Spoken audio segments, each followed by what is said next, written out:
Hey everyone, Danny Webster here for Pocketnow.com, and this is the software review of the Samsung Droid Charge on Verizon's 4G LTE network. So this device is running Android 2.2 along with the TouchWiz user interface on top. So let's get to the rest of the software.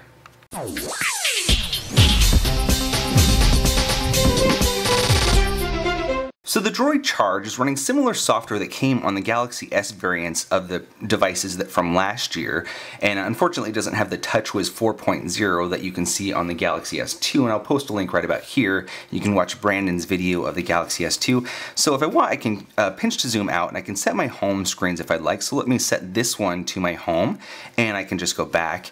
And so now if I go anywhere in the phone, all I have to do is hit the home button, and it brings me back to that page that I wanted. So we don't have any new live wallpapers that we haven't seen before, so we'll just go into the wallpapers, and the live wallpapers are here, and the beach one does come with the Captivate Android 2.2 update that came out a couple months ago. We can also go down to here and view all of our connections. We can turn them on and off, which is pretty nice to have on the TouchWiz user interface to be able to turn on and off radios. If we tap and hold, we can get some of the widgets. Let's see, we have some Samsung widgets available along with Android and a few application widgets that came with this device.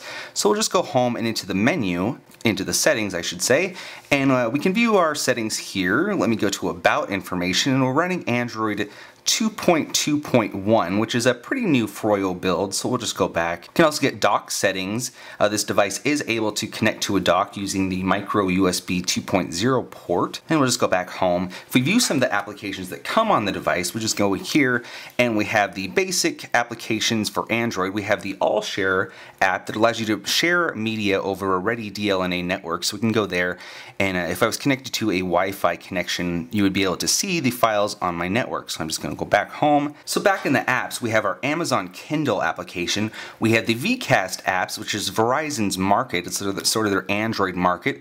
We have the Backup Assistant, which allows you to store your contact information and other information directly to Verizon's server. We can just go back. We have BitBop, which you've probably seen before. Blockbuster, which allows you to download movies directly to your Android device, and you can also rent them, available in 3 days. Let me see here. So I guess if you have the Blockbuster online movie service, you can use this application. We have our browser, which is just the basic Android browser. We have a calculator, which is reskinned to the TouchWiz user interface. And we also have the scientific calculator if we go to landscape mode. So let me just go back out of here. We have our Google Calendar camera. Camera is pretty phenomenal. Not only does it take awesome videos, which we will post on the final review, and we'll post also a video sample with 720p video resolution. It also takes really good photos, which we'll post to the final review. One cool thing about this is it does have software, so you can take panorama photos, and I'll probably post one of those also on the final review. So we'll just get out of here, and the camera's pretty easy to use. We have City ID, which is a pretty basic application. I don't know why they decided to put this on here. Maybe there's something more with your subscription status, or with your subscription, but let me go here. All it does is look up a phone number. So let's say I was trying 206 205 or something. It will show me that it's from Seattle, Washington. So I don't know why they included this app, but we'll just get out of here. We have the clock, which is the basic Android clock. Daily Briefing, which is a nice application from TouchWiz and Samsung, which allows you to view the information for your specific city. We can just scroll over and get finance information for our stock lists if we like. Let me see what else we have. We have AP Mobile, so we can get some news and current events and stuff like that. We'll just go over again. We can view our schedule, and we can also go to Add, and let me just go back. If I wanted to add a schedule, I can just do that from here. I can go back, and I can add other things to my my finance list. So let me just go back out of this application. We have our Desk Cradle, which is a pretty cool application. If you're going to use your device while it's plugged in, it has a day and night mode and allows you to access some of your most used applications directly from this program, so directly from this desk application. So we can view our weather and get alarm, voice search, gallery, daily briefing, and our music directly from this app while it's sitting on our desk. We have email, which is pretty basic. We have the gallery, which is the default Android gallery. Going over, we have Gmail, Google Search, guided tours, which gives you tutorial videos on how to set up your device, how to set up the Droid charge, and also how to access various features on Verizon. So let me just go back out of there. We have Instant Messenger, which only works over a 3G service. We have AOL Instant Messenger, Windows Live, and Yahoo Messenger. It would have been nice if they included Facebook on this or some other Twitter feeds, but you can also update those on the TouchWiz home screen. I'll show you that on another widget.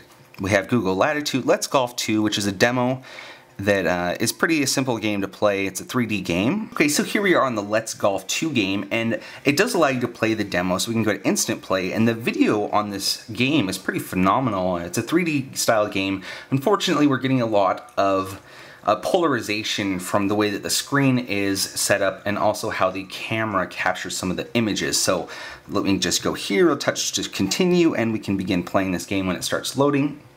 Okay, so here we are. And we'll just shoot this golf ball out here, and let's see how accurate we can get it. And the game continues on like this. The full version does cost $4.99, so we'll just get out of here. So we'll just continue with the applications. We have the Android market. We have Media Hub, which allows you to download TV and movies directly to your Android device, and which is the Droid charge here. So we can download TV shows for a set fee. We can also rent them if we'd like. So let me see here. If we want to look at one of these episodes, we can own it for $1.99, and you can also rent movies directly from the Media Hub application. We have Google Maps. We have Mobile Hotspot, which allows you to share your data connection from your Droid charge to 10 other devices, which is pretty cool, especially if you're able to access the 4G LTE network, because it's phenomenally fast. Let's go to Music Player, which is just the generic Android music player that we have here. We can go back. We have My Files, which allows you to search through all your files on the device and through the SD card. We have My Verizon Mobile, but I don't actually have a Verizon account with this device, so I won't be able to use that. Rhapsody, which is just a quick video that shows you what Rhapsody is. We have a Google Navigation, Google Places. We have Rock Band, which is another demo game. We have our settings, which we can get from the menu. We have Setup Wizard, which shows you how to set up your Droid charge pretty easily. We have Slacker Radio, which is a free internet radio application that allows you to play music directly over a Wi-Fi or 3G or 4G connection. And if you have the paid-for service, you don't have any advertisements or commercials, so we can just get out of there. Google Talk Task Manager, which is a neat application if you want to end various tasks. So let me go here. I can view my running applications, and I can just exit all to help save some battery power and also some memory. I can go to Download and view all the applications that I've downloaded already. I can go to RAM, and I can clear my memory if I'd like. Right now it's only at 220 megabytes, so if I want I can clear this, and it might bring it down a little bit less, but it changed a little bit. So we can also go to storage and view our internal phone storage and our external SD card storage. We have Think Free Office, Vcast Media, but you do have to have a Verizon account, and various things cost money. Unfortunately, I'm not able to access this on this phone because this is just a demo unit that we have. We have a video player, so let me go on here, and we have one video that we can play. And this device is capable of rendering up to 720p video out of the HDMI connection. So here's just a little sample video, and we can go back and get out of this. We have voice dialer, voice recorder, voice search, visual voicemail, which shows you your voicemail messages directly onto the Droid charge. That is a paid-for service through Verizon, and I don't have a subscription for that. We have VZ Navigator, which is also a paid-for navigation program. YouTube and TuneWiki allows you to get lyrics so you can sing along with these songs playing on your Android device. And that is about it. Let's go through some of the quadrant standards, the Smart Bench, and also the LinPack for Android to see exactly how fast this device is running. So we will launch Quadrant Standard Benchmark, and we'll come back with results in just a second. So the Quadrant Standard Benchmark is not too incredibly fast on the Droid charge. The device seems somewhat laggy when I'm going through applications and whatnot. As you can see, we get a 972, which has been pretty average to the other scores that I've been testing throughout the couple of days that that have had this device. So let's try another benchmark. So on LinPack for Android, we're getting about 12.21 mFlops in 6.87 seconds. So that's relatively fast. It's not incredibly fast. Of course, we have seen some very fast benchmarks for LinPack, with, of course, rooted phones with like 1.8 gigahertz, and that was like at 65 mFlops. So let's try the last one, which is SmartBench 2011. Okay, so on SmartBench 2011, we're getting scores of 841, which has been pretty average for what I've got on this particular device over the last couple of days also. And it says that Android 2.2.1 stock ROM, which is what it has, should be running around 2094.